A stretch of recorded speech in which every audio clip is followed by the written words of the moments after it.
நீங்கள் நினைக்கிற மாதிரி தண்ணி இல்லைன்னா கோழி இறந்துருன்னு நிறைய பேர் நினைக்கிறாங்க. எல்லாத்துக்கும் ஒரு தனித்தனி ஸ்பெஷாலிட்டி இருக்குது.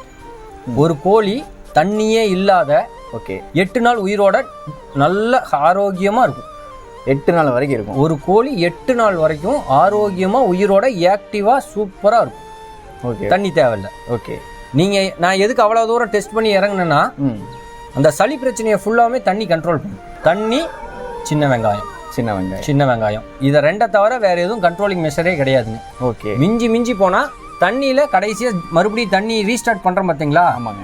அப்போ என்ன பண்ணுன்னா தண்ணி அதிகமாக எடுக்கும் கோழிகள். நீங்கள் தண்ணியே வைக்காத ஒரு வாரம் விட்டுட்டு மறுபடியும் வைக்கிறப்ப தண்ணி ஓவர் டோஸில் எடுக்கும். அதைய கண்ட்ரோல் பண்ணுறதுக்கு மஞ்சள் கலக்கி வைப்போம். மஞ்சள் அது என்ன பண்ணுன்னா தொண்டையில் ஏதாவது இருந்தால் கூட அறுத்துட்டு போகும். ஆன்டிபயாட்டிக் தொண்டையில் ஏதாவது கொஞ்சம் சளி ஒட்டிட்டு இருக்குன்னா கூட அறுத்துட்டு போயிடும்.